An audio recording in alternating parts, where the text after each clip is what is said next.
Ex-son-in-law threatened to cut us off from our grandkids unless we spoil his 6 kids too. You never think you're going to be the one to lose a kid. Like, you know what happens to people. You hear about it on the news, or maybe you know someone who knows someone, but when it happens to you, man, it just hits you in a way nothing else does. Brianna, my youngest, was the light of our lives.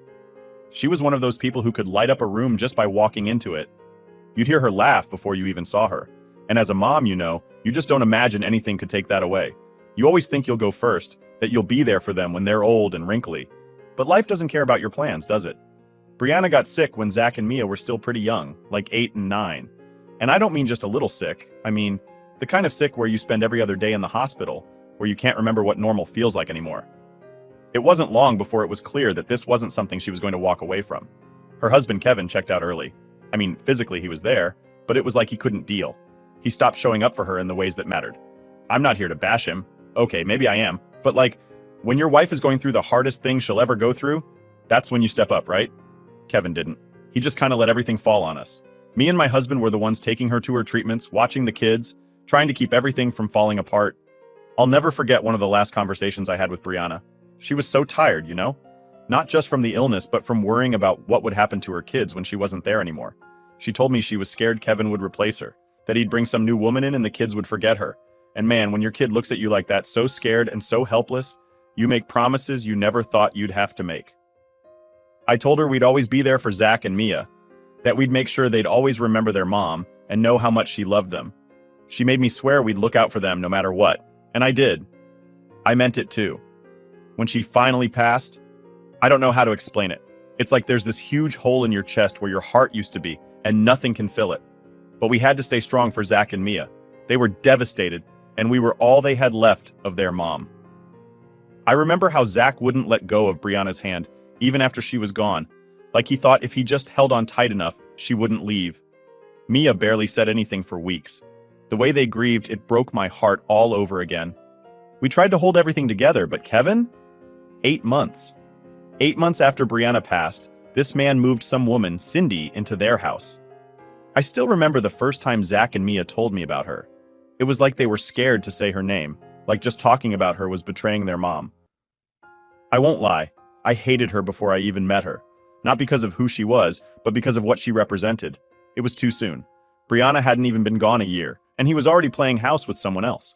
It felt like a slap in the face. Cindy, by the way, came with her own set of baggage. She had a kid from some other guy. And if that wasn't enough, she was pregnant with Kevin's kid too. It was like watching a train wreck in slow motion. But the worst part wasn't Cindy herself. It was the fact that Kevin acted like this was normal. Like we were all just supposed to pretend that this was some natural progression. He even had the audacity to suggest that we treat Cindy's kid like our own grandkid. Now, I love kids. I've raised 3 of them. And I'd go to the ends of the earth for my grandchildren. But let me be clear, Cindy's kid was not my grandchild. I wasn't about to sit there and pretend otherwise. But Kevin, in his infinite wisdom, decided to lay down some rules. He said that if we wanted to stay in Zach and Mia's lives, we had to accept Cindy's kid as part of the package deal. Like, are you serious? We had to treat her kid like one of our own or else risk losing our relationship with Zach and Mia? He tried to dress it up like it was all about giving the kids a chance to form new family bonds without us interfering. But I saw right through that crap. It was him trying to wipe away Brianna's memory. He wanted to replace her with this new woman and her kids, and that wasn't happening on my watch. No way. At that point, we were backed into a corner. We loved Zach and Mia more than anything, and the idea of losing them was unbearable. So we talked to a lawyer. Turns out we could get grandparents' visitation rights, and we went for it. Yeah, it was a messy, painful process, but in the end we got what we wanted. Time with Zach and Mia. It wasn't a lot at first, just weekends here and there, but it was enough to keep that connection strong. And let me tell you, Zach and Mia made it clear from day one that they had no interest in their dad's new family. They came to our house, and it was like a weight lifted off their shoulders. They didn't have to play nice with Cindy or pretend like everything was okay. They could just be themselves. They could talk about their mom, laugh about old memories, and not feel guilty about it. Kevin never liked it, though. I could see it every time he dropped them off or picked them up. He knew they weren't bonding with Cindy's kid or the new baby, and he hated that. But that wasn't my problem. My only concern was Zach and Mia. They were my family, and I wasn't going to let anyone take them away from me. Things were already pretty tense after Kevin brought Cindy into the picture, but what really kicked it up a notch was when he started pushing this package deal nonsense. At first I thought maybe he was just trying to find a way to blend their families, but it wasn't like that. It felt more like he wanted to erase the past and start over, and that meant wiping out anything that connected Zach and Mia to their mom, Brianna. It was like he wanted us to pretend Brianna never existed, like her death gave him a clean slate to do whatever he wanted with no consequences. One day, Kevin calls me up and says he wants to have a family meeting. I didn't like the sound of that. Family meetings with Kevin usually meant he was going to try and guilt trip us or pull some new stunt, but I didn't want to refuse. I was still trying to keep things civil enough for the sake of Zach and Mia. So my husband and I show up at their place, and Cindy's there, sitting at the table with her kid on her lap, looking like she's got something real important to say. I knew right then this was going to be bad. Kevin starts off all polite, talking about how things have been hard on the kids since Brianna passed, and how much he appreciates us being in their lives. I'm sitting there thinking, okay, what's the catch? And then he drops it. He says, Cindy and I want to make sure all the kids grow up as one big happy family, and for that to happen, we need your support. I just sat there waiting for him to get to the point. He goes on to say, we want you to start treating Cindy's daughter like she's your grandchild. We're a package deal now, and if you can't accept that, it's going to make things really difficult for Zach and Mia. I could feel my blood pressure rising. I mean, what? I wasn't even sure how to respond at first. This guy was telling us that if we wanted to see our own grandkids, we had to treat Cindy's kid, who's got nothing to do with us, like she was ours too? Like, I'm sorry, but that's not how this works.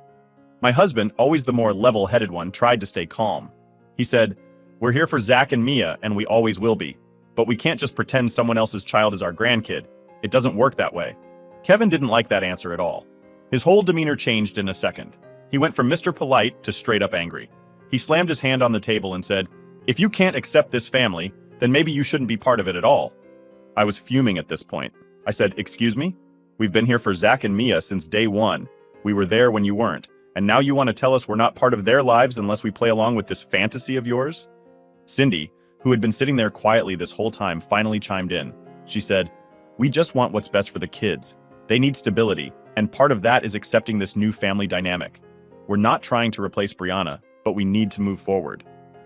The audacity of her saying that, like she hadn't just waltzed into the picture barely a year after Brianna was gone, drove me crazy. I wanted to yell, to scream, but I knew that wouldn't help Zach and Mia. So I took a deep breath and said, we're here for our grandkids, and nothing's going to change that. But we're not here to play make-believe with someone else's child. Kevin just stared at me, like he couldn't believe I was standing my ground. Then he said something I'll never forget. He said, if you can't accept all of us, you'll lose all of us. It felt like a punch in the gut. I mean, this guy was actually threatening to take away our grandkids unless we played by his rules. I looked over at my husband, and I could tell he was thinking the same thing I was. We couldn't let that happen. But at the same time, I wasn't going to let Kevin manipulate us into pretending something that wasn't real. Cindy's kid wasn't our grandchild, and I wasn't going to pretend she was just to keep Kevin happy. The rest of the meeting was basically a standoff. Kevin wasn't backing down, and neither were we. It was clear we weren't going to come to any kind of agreement that day, so we left, not really knowing what was going to happen next. The drive home was quiet. My husband and I didn't say much, but I could tell we were both worried about the same thing. What if Kevin really did cut us off from Zach and Mia? What if he followed through on his threat? A few days later, we got a call from Kevin. He told us that unless we agreed to his terms, we wouldn't be allowed to see the kids anymore. It was exactly what we feared. My heart sank, but I wasn't about to let him bully us into submission. That's when we decided to talk to a lawyer. It wasn't an easy decision, but we knew we had to fight for Zach and Mia. We weren't going to let Kevin take them away from us just because we refused to play along with his package deal fantasy. Our lawyer told us we had a good case for grandparents' visitation rights, given how close we were to Zach and Mia and how much we had been involved in their lives. It wasn't going to be easy, but we had a chance. When we told Kevin we were taking legal action, he flipped. He accused us of trying to destroy his new family, of not caring about what was best for the kids. But I knew that wasn't true. We cared more about Zach and Mia than anything, and that's why we were willing to fight for them. The court process was stressful and dragged out, but in the end, we got what we wanted. Visitation rights with Zach and Mia. It wasn't as much time as we had before, but it was enough. And the best part was that Zach and Mia made it clear they still wanted to be part of our lives. They didn't care about their dad's threats or his new family. They cared about us, and that was all that mattered. Update 1. By the time we had our visitation rights sorted, things started changing in Kevin's world, and not for the better. I wasn't surprised, though. I always had a gut feeling that his choices were going to catch up to him sooner or later. You can't just blow up your family and pretend like everything's fine. For starters, Kevin's relationship with his own family went down the drain. His parents, siblings, they all distanced themselves after what he pulled. They were always close with Brianna, and it didn't sit right with them how fast he moved on. One day he's burying his wife, and the next he's playing house with Cindy and her kid. I guess his parents couldn't get on board with that, and they started fading out of his life. He wasn't talking to them much, and when he did, it was just arguments about the way he was handling things. Honestly, that's when I realized just how much of a mess Kevin's life had become. I mean, it's one thing to lose your wife, but to then alienate your entire family in the process? That's on you. I can't say I felt bad for him. I was still angry at him for trying to control how we were supposed to act around Zach and Mia, but at the same time, I knew this wasn't just affecting him. It was dragging Zach and Mia down too. Then there was Cindy's side of the family, and trust me, they were just as distant.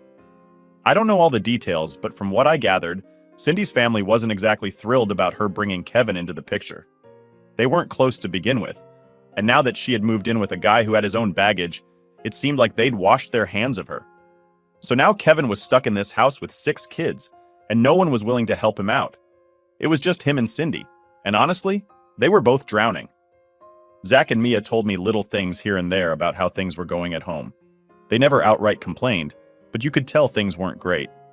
Zach mentioned that Cindy's first kid, from her previous relationship, was acting out a lot. I guess the poor kid was confused, didn't know where she fit in this mess of a blended family. I mean, she had her mom, but her dad was out of the picture, and now she was living with Kevin, who probably didn't treat her much differently than we did. Not like his own. That kind of stuff messes with a kid's head. And then there were the 2 new kids, Kevin's and Cindy's, both under 5 years old, running around the house while Zach and Mia were trying to keep their heads down and survive. You could tell they weren't really part of that new family. They were Brianna's kids, not Cindy's.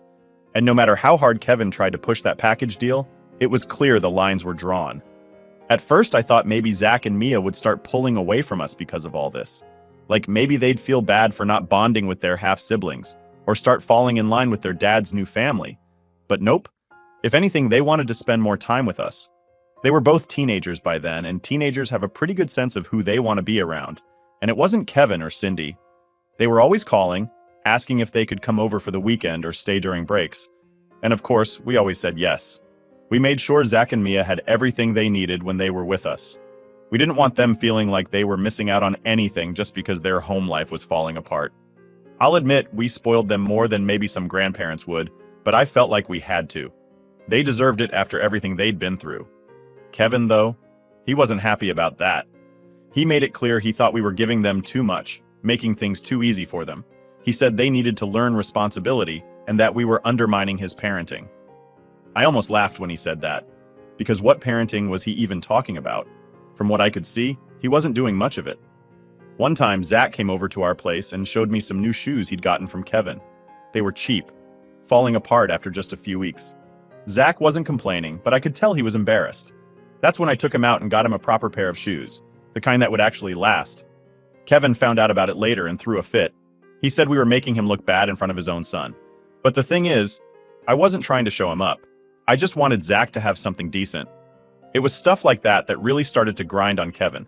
He didn't like that Zach and Mia were more excited about spending time with us than with him. And it wasn't just about material things either. When they came to our place, they could relax, be themselves, and not have to worry about the chaos going on at home. That's what bothered Kevin the most.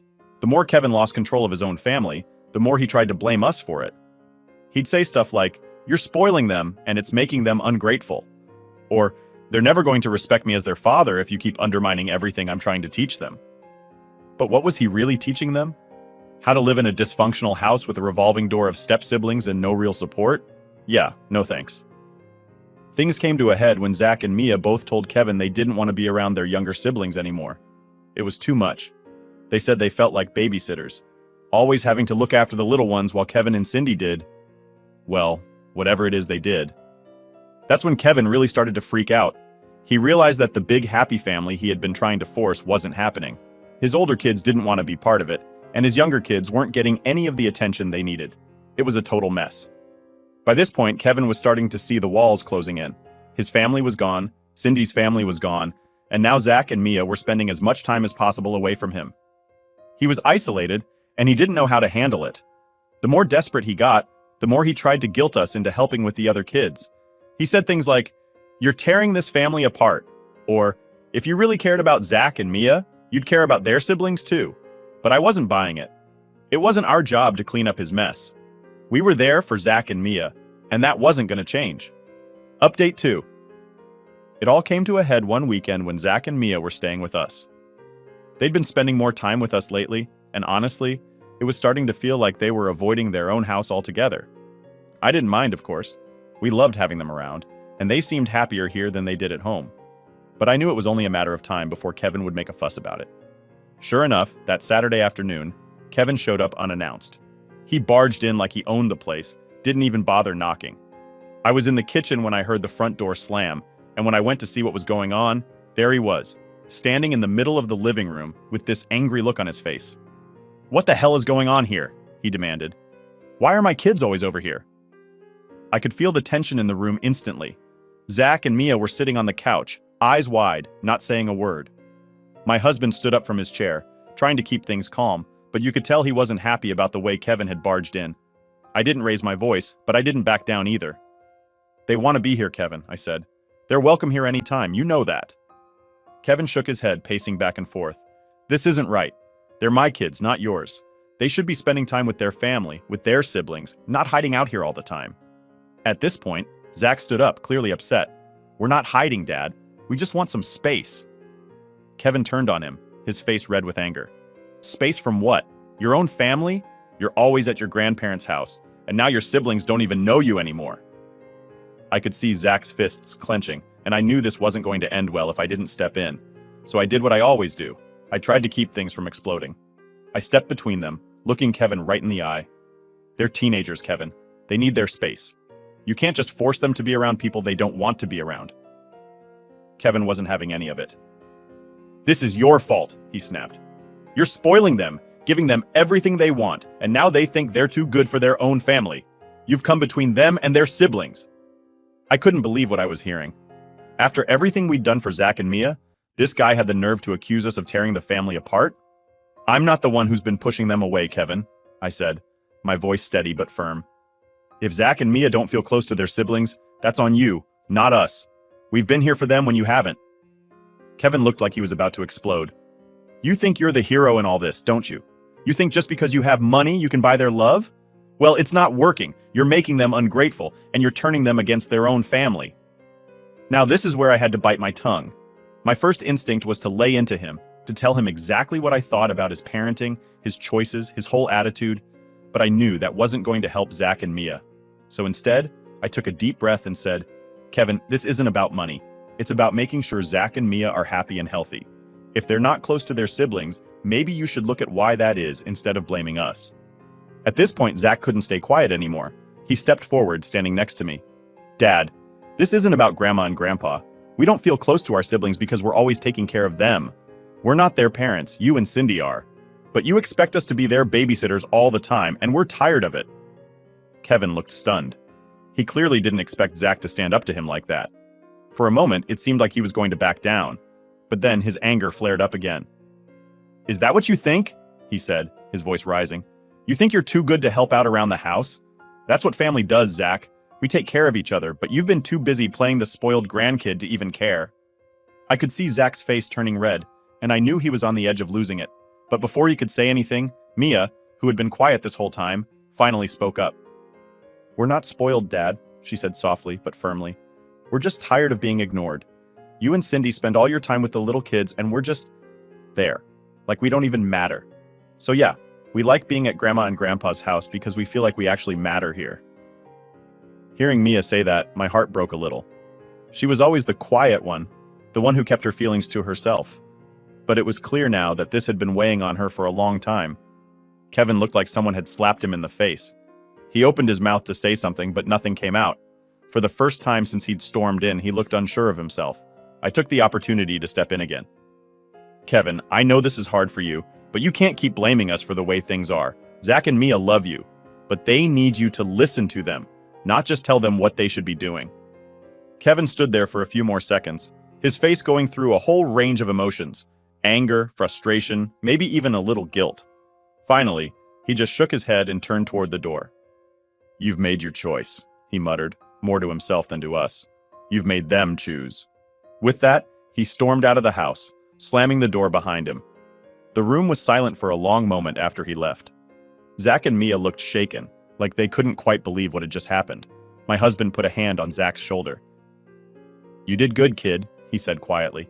"You stood up for yourself. That's what matters." Zach nodded, but I could see he was still upset. Mia too. This wasn't how any of us wanted things to go, but at the same time, it felt like something had shifted.